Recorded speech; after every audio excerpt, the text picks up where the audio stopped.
Today we're going to talk about prioritizing your wife. First of all, you have to ask yourself, are you prioritizing your wife? Most men that I work with think that they are, but y'all really talk about prioritizing your wife with provision. I'm working every day, I'm letting her have my check, or I'm spending this amount of money on everything she wants or what the kids want. Provision is not the priority. Provision is like a set-in thing you're supposed to do. It's kind of like the set-in thing women are supposed to do to have children. And sometimes the guys think that's all that they need to do. Now, some other men that are a little more emotionally mature and have grown through some things believe that, well, I probably should take my wife out on a date because I need to prioritize her. But that's really not prioritizing either. That's not what I'm talking about. So let's look at three components that means you're prioritizing your wife. First of all, you got to look at your choices. When you're making a choice, are you prioritizing her within the choice? Most men do not want to make a decision without really bringing a whole lot of content in it. Like they're thinking about it, they're considering every option, every angle, every risk, and all of that thought is going into a decision before you've even talked to her. She can feel that, because once you come to your wife and you say, I think I'm gonna, I don't know, get another job. I'm not real happy with my job. That is when a man has already made a decision he's going to move out of that company. So when the wife starts to talk to him about the fact that, you know, maybe his feelings about why does he want another job? When did he start thinking about this? She's real confused by the time he tells her about it. And then you guys get very offended by some of her questioning. So the wife will say, well, what about the money? And you've already thought about the money. So you've already thought ahead, because when you present it to her, you don't really want her opinion. You really don't want her solutions or her guidance, because you thought through it so much. And then it's offensive to you when she actually asks questions or gives suggestions. Well, this is not prioritizing her. And then what's going to happen as a result of her asking questions and you getting offended, it's going to start an argument. So you're going to say things like, well, I've already thought about that, or don't worry about that. It's going to be more dismissive type of content in your conversation. And she's going to feel that. And she's going to be like, I'm just asking a question. I mean, you know, okay, so you have to include her in your decision making way back when you start thinking about it, so that she can be part of the mental conversations you have with yourself. This is a mistake a lot of men make when they make a decision.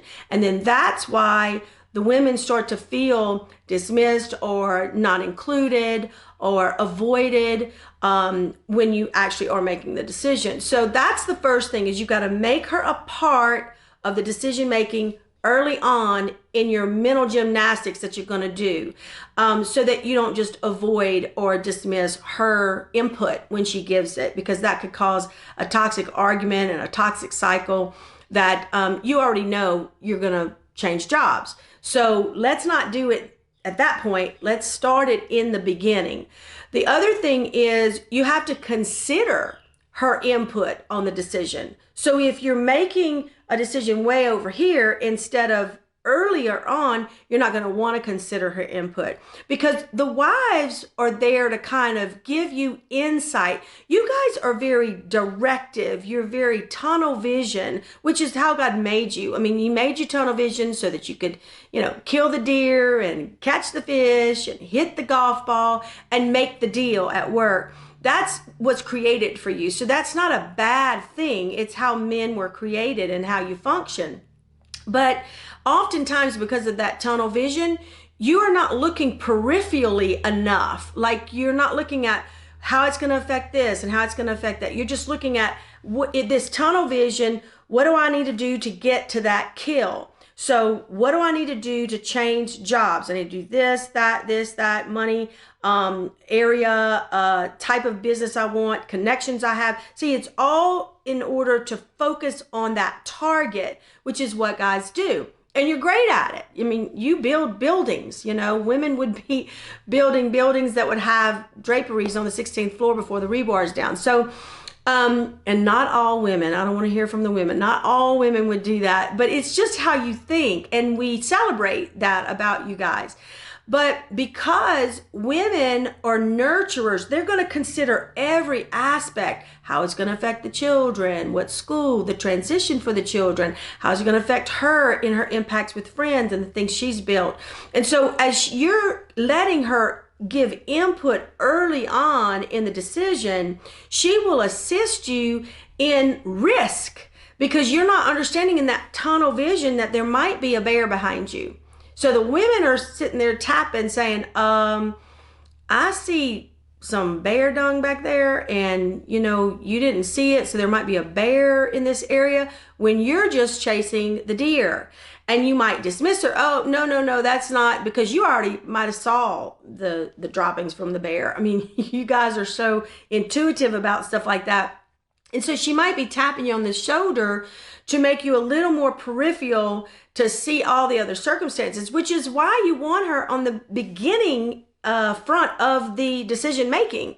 And if you include her that way, she's not only going to feel a part of you, but she's going to feel prioritized by you, and that you need her input. Like she needs to feel needed by you, that you're not going to just make decisions by yourself. But a lot of guys just don't want the input. So you got to change that mentality to say, I need her input. She's going to be wiser on things I'm not really thinking about. And then do you share your life with her, like your internal parts? Part of why women love therapy is because they can get to know their spouse, because you guys are not sharing. Oftentimes I've had clients where the woman says, you are telling her things you never even shared with me. And that's a true statement. So you guys have to get more used to of sharing and opening up with your wife, because her desire is not to go to therapy with you. Her desire is to get to know you better. So you can save a lot of money and you can save a lot of time if you just share yourself with your wife. So this is what I hear from men. Well, if I share myself, she's going to get hurt because I'm feeling this way, or she's going to be mad and it's going to start an argument. So y'all are always maneuvering yourselves away from causing her pain or getting into some kind of toxic argument, or potentially her throwing the kitchen sink at you and causing you pain. So you got to stop thinking about it that way. Just because y'all are in a heated conversation does not mean you got to shut it down. She might just be sharing her emotions, wanting you to really hear her emotions and get her perspective. And then she might be digging into you where you start feeling all these walls come up where you don't want her to dig more into you, but she's your wife. Let her. She's not there to harm you, but it doesn't mean she's going to start an argument just because it gets a little heated. Don't be afraid of arguing. Some arguments are actually good. It's just what makes the argument cycle toxic is y'all go round and round and round. And a lot of you men think y'all are in an argument toxic situation when you really aren't. You are really just in a heated debate where you have to realize she might have a different opinion than you. That's okay. Listen to it. Consider it. Take it in. Don't just avoid it and try to just shut the whole thing down because you think y'all are going to get into a danger zone. Welcome it, because that posture, when you welcome a conversation that she might disagree with you, will help her feel heard. You feel calmer because you know that you're letting her in, which will calm you. It's not going to be calming to you if you just keep throwing walls up, putting standards up. I mean, avoiding, running away. I mean, that doesn't bring a calm. That starts a toxic cycle. So if you put yourself in a posture where you're going to be relaxed, you know you're going to go into a situation where she's going to have an opinion. You might disagree with hers. You're welcoming her to disagree with you, and you stay in that posture. there's no toxic argument that's going to start. What starts the toxicity is you avoiding, you deflecting, you gaslighting, you walking away, you shutting it down. That's what's starting the argument. And then as a result of doing those behaviors, she's going to feel very disintegrated within. It's going to destroy any kind of connection, whereas conversing about it will create connection. And that's what you want to be able to do. So you need to ask yourself, am I really prioritizing my wife? Am I including her in my choices early on? Am I allowing her to have input from a peripheral view to protect me, protect the family, protect her, protect our relationship?